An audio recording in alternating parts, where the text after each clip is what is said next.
did not get along. In real life? In real life.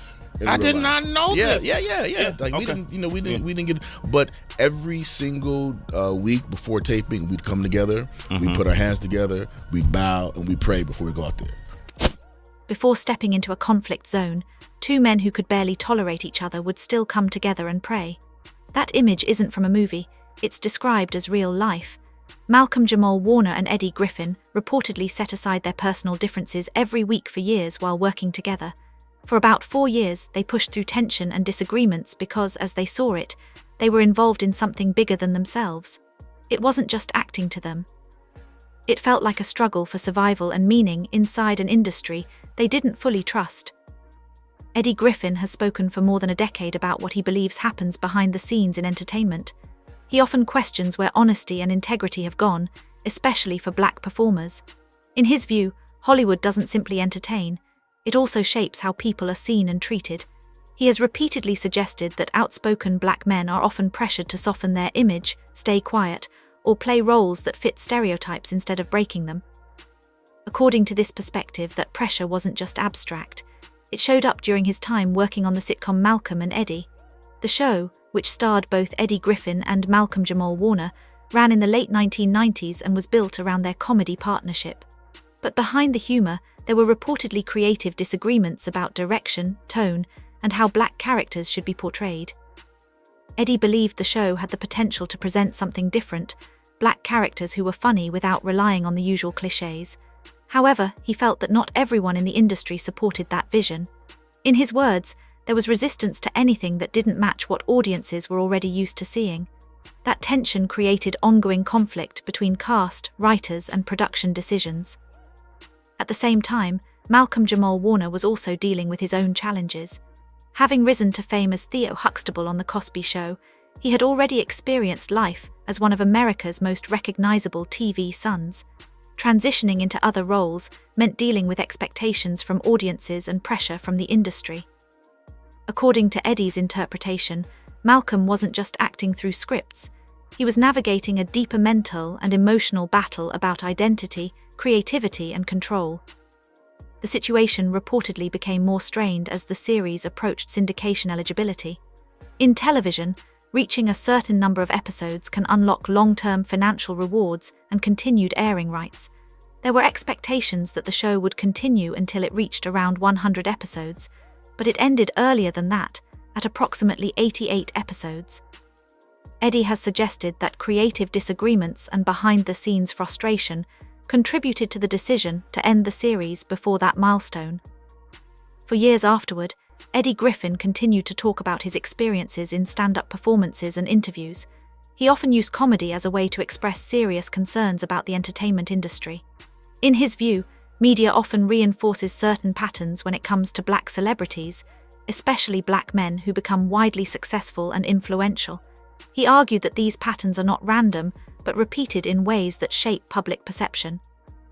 One of his central claims is that black male celebrities are often pushed into stereotypical imagery or controversial narratives, while white celebrities facing similar issues are treated more individually and less as symbols of a broader group. He believes this difference in treatment affects how the public interprets scandals, success, and failure in entertainment. Eddie has also discussed well-known figures such as Kobe Bryant, Michael Jordan, Bill Cosby, and Michael Jackson when talking about how fame and controversy intersect. From his perspective, the media cycle around these individuals often becomes larger than the facts themselves, turning personal struggles or allegations into long-lasting public stories that shape their legacy. He has consistently argued that the issue is not simply about guilt or innocence in individual cases, but about how narratives are built and maintained over time. In his view, the entertainment and media systems can sometimes turn public opinion into a powerful force that shapes careers in irreversible ways.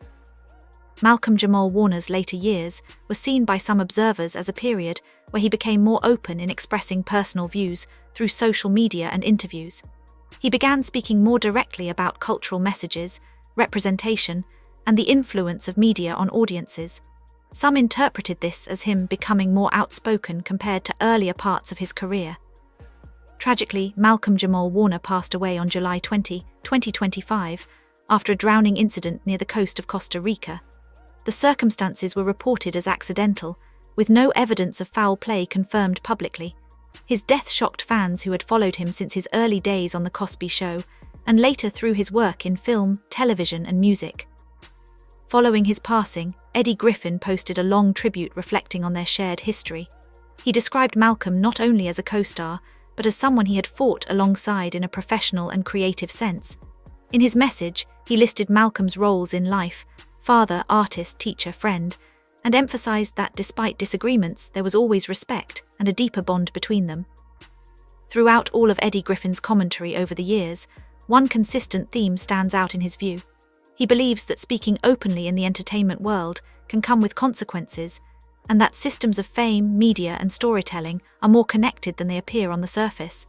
Whether people agree with him or not, his perspective reflects a long-standing frustration with how narratives are shaped around public figures. In the end, his message often circles back to a simple idea: life, fame, and reputation can all change quickly, and people are often judged by stories that grow far beyond their control. Malcolm was creating something that, in the eyes of some, challenged the way the entertainment industry usually operates.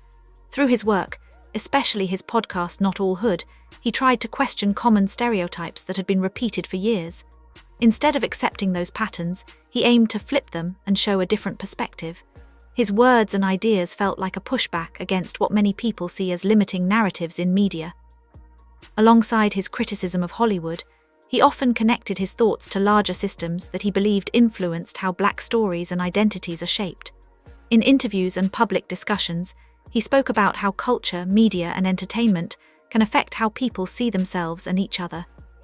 He tried to make people think more deeply about what they watch, hear, and accept as normal. One of the reasons people listened to him was his credibility. Malcolm-Jamal Warner was not an outsider trying to comment from a distance. He had grown up in the public eye as Theo Huxtable from The Cosby Show, one of the most well-known television characters in American history. Because of that role, audiences trusted him. He was familiar, respected, and seen as someone who understood both success and struggle in the industry. That trust made his later voice even more powerful. When someone like him speaks, people pay attention because they remember who he was to them growing up. It becomes harder for audiences to dismiss his words as random criticism when they come from a figure they once welcomed into their homes every week. At the same time, there was also discussion about Bill Cosby and the legacy of The Cosby Show. Cosby's long career included major achievements in television and education initiatives, including funding scholarships for students. But over time, his public image also became heavily debated and controversial. This contrast between accomplishment and criticism is part of the wider conversation about fame, legacy, and how public figures are remembered. Eddie Griffin later shared a tribute to Malcolm-Jamal Warner that gained a lot of attention online. People focused not just on what he said, but on the strong emotion behind it. In his message, he described Malcolm as more than an actor. He called him a father, a son, a poet, a musician, a teacher, a writer, a director, and a friend. He also referred to him as someone who stood with him in what he described as a struggle against the Hollywood system. To Eddie, this was not just about grief. It was about recognition of a deeper reality. He spoke in a way that suggested Malcolm was part of a larger fight over creative control, representation, and truth in storytelling. He often referred to Hollywood not as a simple industry, but as a machine, a term he uses to describe what he believes is a powerful system that shapes careers and narratives. In his view, Malcolm was not just an entertainer, but someone who was becoming more outspoken in his final years. According to this interpretation, Malcolm's podcast, poetry, and public statements reflected a shift toward more direct honesty. He was speaking more openly about culture, identity, and the entertainment world than he had earlier in his career. Eddie's tribute suggested that this honesty came with consequences. He implied that speaking too freely in Hollywood can create pressure, isolation, or resistance. Whether people agree with that interpretation or not, it reflects a long-standing belief he has expressed over the years about how the entertainment industry handles outspoken voices. To understand the emotional layer behind Malcolm's later life, some people also point to Michelle Thomas, his former partner, who passed away in 1998. Michelle was known for her role as Justine Phillips on The Cosby Show. Off-screen, she was remembered as intelligent, grounded, and selective about the roles she chose. She was deeply respected by those who knew her. Her relationship with Malcolm lasted several years and had a lasting impact on him. She was more than just a co-star or partner. She represented stability and emotional grounding during an intense period of his life and career. After her death from cancer at the age of 28, Malcolm was reportedly deeply affected. Those close to him often described how her memory stayed with him for decades. She became a personal reference point for how he made decisions and handled life. In many accounts, he carried her influence with him as a quiet reminder of values like integrity, self-respect, and emotional clarity. Over time, this loss shaped how he viewed the world and his career. Some believe it influenced his later desire to speak more openly and honestly, even if it came with risk. It gave deeper meaning to his reflections on life, purpose, and truth. In his final years, Malcolm appeared to become more expressive in his views. Through social media posts and interviews, he shared thoughts about culture, media, and personal awareness. Some people saw this as a shift toward greater authenticity, where he was less concerned with image and more focused on expression. After his passing in 2025, discussions about his life, work, and legacy became even more intense.